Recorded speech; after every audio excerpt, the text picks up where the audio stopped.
खबर है यूपी से, जहां डॉक्टर पवन गुप्ता और शक्ति हार्डवेयर की तरफ से अमृत महोत्सव के लिए दिए शुभकामनाएं। जहां खबर है यूपी के जनपद मऊ से, जहां देश भर में अमृत महोत्सव मनाया जा रहा है, जिसमें मऊ जिले के सीएमओ गिरिजेश हड्डी के डॉक्टर पवन गुप्ता तथा शक्ति हार्डवेयर की तरफ से अमृत महोत्सव की शुभकामनाएं देते हुए कहा कि सबको मिलजुल कर इस त्यौहार को बनाना चाहिए और बिना भेदभाव के इंसान में प्रेम और एकता बनाकर रहना चाहिए, तभी हमारा अमृत महोत्सव सफल होगा। देखिए मऊ से दीवानचंद गौतम की यह रिपोर्ट।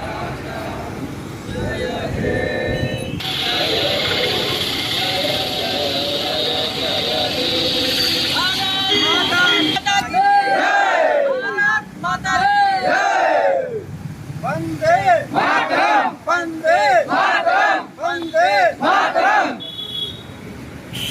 जय हिंद। सर आज 15 अगस्त है, क्या देंगे सर मैसेज? आज मैं ये मैसेज देना चाहता हूँ जी कि जो हमारा जो भारतवर्ष है जी पूरे विश्व में जी ये भारत की भूमि अद्वितीय भूमि है। जी ये तपस्या की भूमि है, जी ये त्याग की भूमि है और ये सेवा की भूमि है। भारत में कभी भी पैसा, पद या किसी अन्य चीज़ को प्राथमिकता नहीं मिली है। ये भारत का जो आदर्श रहा है वो त्याग रहा है और सेवा रही है। हमारे जो बलिदानी थे, हमारे जो शहीद थे, उन्होंने कभी कुछ चाहा नहीं। उन्होंने भारत के लोगों की सेवा करते करते भारत माता की रक्षा के लिए, भारत राष्ट्र की स्वतंत्रता के लिए, आज़ादी के लिए उन्होंने हंसते हंसते फांसी का फंदा चूम लिया। तो आज मैंने अपने लोगों को यही कहा है कि हमारा जो आदर्श है वो त्याग है और हमारा आदर्श जो है वो सेवा है। रामायण में भी श्री तुलसीदास जी ने ये कहा है कि परहित सरिस धर्म नहीं भाई, अपर पीड़ा सब नहीं अधमाई। हम अगर किसी को पीड़ा देते हैं, हमारे किसी भी मनसा वाचा कर्मणा, हमारे मन से, हमारे कर्म से और हमारे आचरण से, हमारे वचन से अगर किसी को पीड़ा मिलती है तो ये हमारे लिए एक बड़ा पाप है। और अगर हमारी सेवा से, हमारे कार्यों से, हमारे वाणी से, हमारे मन से अगर हम दूसरों के लिए अच्छा करते हैं, हित करते हैं, लोकहित करते हैं, दूसरों का हित करते हैं, तो हमारे लिए सबसे बड़ा पुण्य है। और यही मैंने लोगों को बताया है कि ये जो भारतवर्ष है, यहाँ की जो संस्कृति है ये अत्यंत प्राचीन संस्कृति है। पूरे दुनिया में सबसे पहले भारत का जो सनातन जो संस्कृति रही है, इसी का उदय हुआ। माननीय प्रधान जी रहेंगे, प्रधान जी रहेंगे, जनता रहेगी, हमारी टीम के लोग रहेंगे, हमारे डॉक्टर्स रहेंगे। सर सुनने में भी आता है कि जिसके पास लाल और राशन कार्ड नहीं रहेगा, सुनने में भी आ रहा है कि जिसके पास लाल राशन कार्ड नहीं रहेगा उसका नहीं बनेगा आयुष्मान। तो उसके लिए क्या कुछ आप बताए कोई व्यवस्था? नहीं, उसके जो टीम है उनको मानक पता है। जो अंत्योदय कार्ड धारक हैं उनका तो कार्ड बन ही रहा है जी। इसके अलावा जो जिनकी आय कम है, जिनके पास कोई नौकरी नहीं है, जो गरीब हैं, तो उस मानक के हिसाब से उन सबका बहुत सारे लोगों का कार्ड बन गया है। अभी सरकार ने कुछ और लोगों का कार्ड बनाने के लिए घोषणा किया था, तो उसके अंतर्गत अन्य लोगों का भी कार्ड बन रहा है। हमारे यहाँ कार्ड बन रहा है, उसमें थोड़ा सा गति लाने का हम प्रयास कर रहे हैं। जो अभी तक गति थी उसमें थोड़ा तेज़ी, क्योंकि सरकार की प्राथमिकता में ही है और बूस्टर डोज और ये आयुष्मान कार्ड, तो उसमें हम सब लोग मिल के गति लाने का प्रयास कर रहे हैं और आशा है कि हम उसमें सफल होंगे, कामयाब होंगे। जानते हैं कि ये जो इसका अभी अंग्रेजी में इसको कहेंगे तो इटर्नल मतलब होता है कि जिसका ना कोई आदि है ना कोई अंत है। ये बड़ा प्राकृतिक है, बड़ा नेचुरल है। यहाँ की संस्कृति सबको प्रसर देती है और हमारी जो कल्पना है वसुधैव कुटुंबकम की, कि हम पूरे विश्व को अपना परिवार मानते हैं। हमारा कभी भी किसी से कोई विरोध नहीं है। भारत, हम ऐसी संस्कृति का पोषण करते हैं, या ये आप कह सकते हैं कि ये संस्कृति सबके द्वारा पोषणीय है। क्यों पोषणीय है? ये सबका पोषण करती है, ये सबको आश्रय देती है। हमारे यहाँ तो अतिथि को देवो भव कहते थे कि हमारे जो अतिथि होंगे, जो हमारे आएंगे यहाँ पे बाहर से, जो हमारे देश में आए, उनसे भी हमने अच्छा व्यवहार किया।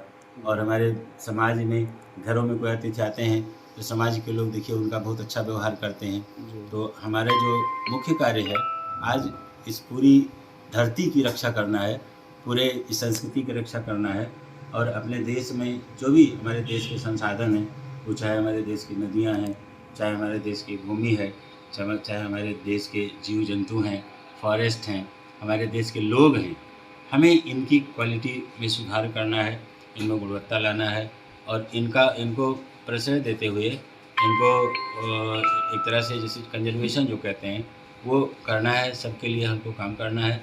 अब मिलजुल के आपस में भाईचारा, जैसे हमारी संस्कृति रही है कि हमारा कोई किसी से विरोध नहीं है, आपस में सब मिल करके हम भारत के लिए काम करें और हम आगे बढ़ें और भारत को विश्व गुरु जो अपने आप में क्षमता रखता है विश्व गुरु बनने की, उसको और आगे बढ़ाएं।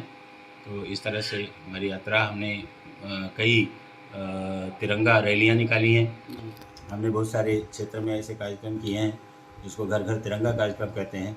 आज भी हमारे क्षेत्र में मऊ जिले में कई जगहों पे ऐसे कार्यक्रम हो रहे हैं जहां हम कम से कम 75, आज आज़ादी की 75वीं वर्षगांठ है और ये आज़ादी का अमृत महोत्सव है। माननीय मोदी जी ने जनता को करके अनेकों महान कार्य करके उन्होंने जनता को अमृत पिलाया है। जैसे आयुष्मान कार्ड है, आयुष्मान कार्ड में देखिए आप ये कह सकते हैं कि जनता को 5 लाख का अमृत जो रोगों से लड़ने की क्षमता प्रदान करता है आम आदमी को। तो आज हम कई जगह ऐसे कार्यक्रम कर रहे हैं जहाँ पे लोग नशा मुक्त भारत अभियान के अंतर्गत नशा मुक्ति का संकल्प लेंगे, शपथ लेंगे। आज यहाँ भी हमने अपने सभी कर्मचारियों, अपने सभी अधिकारियों को नशा मुक्त भारत के अभियान के अंतर्गत हमने नशा मुक्ति का शपथ दिलाया सबको। और जो हमारे कार्यक्रम हो रहे हैं, कैंप हो रहे हैं, वहाँ भी कम से कम 75 लोगों को हम टीका लगवाएंगे। जो बूस्टर डोज, हमारे आदरणीय मुख्यमंत्री जी जो ये बहुत ज़्यादा उस पर जोर दे रहे हैं, ये अभियान जो चल रहा है बूस्टर डोज का, तो उनको हम कोविड-19 का बूस्टर डोज लगवाएंगे। उसमें चेकअप करवाएंगे। जो ANC एंटीनेटल जो केयर के लिए जो मदर्स आएंगी, प्रेग्नेंट मदर्स, उनका ब्लड प्रेशर देखना है, उनका डायबिटीज़ का चेक करना है और उनका जो एनीमिया वगैरह, हीमोग्लोबिन चेक करना है, ये सब चेक करवाएंगे। उनको आयरन, फोलिक एसिड की गोली। कुछ बुजुर्ग जो आएंगे उनका भी ब्लड प्रेशर दिखवाएंगे। जिनको चश्मा की ज़रूरत है उनको चश्मा दिया जाएगा। आयुष्मान कार्ड बनाने वाली टीम वहाँ पर रहेगी, वो आयुष्मान कार्ड बनाएगी। और इस तरह से वहाँ के जो जनप्रतिनिधि हैं, वो जनप्रतिनिधि वहाँ के प्रधान जी हैं, माननीय वहाँ के जो ये फतेहपुर मुन्नाव सीसी के अंतर्गत एक गांव है हमारा मुबारकपुर, उसको कहते हैं परशुपुर, हाँ परशुपुर गाँव है, तो वहाँ पे। सर आज 15 अगस्त है सर, क्या देंगे मैसेज आपके माध्यम से? इस साल का 15 अगस्त जी कुछ विशेष है हम लोगों के लिए जी, क्योंकि ये 75वां साल है जी और इसको हम लोग अमृत महोत्सव के रूप में जी पूरे भारतवर्ष में जी कहा जाए तो सब जाति, सब धर्म, जी सब प्रांत, जी हर जिले में, हर वर्ग में, हर तहसील में जी एक बहुत विशाल रूप में मनाया गया, एक त्यौहार के रूप में मनाया गया, एक राष्ट्रीय पर्व के रूप में हम लोगों ने मनाया। हम यही कहना चाहेंगे इस शुभ अवसर पर कि सब लोग मिल के रहें, साथ रहें और हम भारतीय बने, बस यही कहना है। सर इस बार ऐसा क्या हुआ कि हर घर पे तिरंगा दिख रहा है? इसके पर इतना उत्साह था ही नहीं। ये 75वां वर्ष है जी, इसलिए मनाना चाहिए जी और ये हमारे 15 अगस्त और 26 जनवरी 2 हमारे राष्ट्रीय पर्व हैं। जी इस पे हमें हर साल जी अपने पूरे तन मन से, जोश से इसको एक राष्ट्रीय पर्व के रूप में मनाना चाहिए। सर ये घर घर लगाने का जो अभियान चलाई गई है, ये माननीय मोदी जी का, हाँ, तो ये बहुत ही एक राष्ट्रीय एकता का सूचक है। सब लोग एक साथ रहें, सबके अपने विचार हैं। ये भारत एक लोकतंत्र देश है, सबके अपने विचार रहें, वो अच्छी बात है। लेकिन सब लोग भारतीय हैं, सब लोग एक साथ भाईचारा बना के एक साथ रहें, यही हमारी भारतीयता की मूल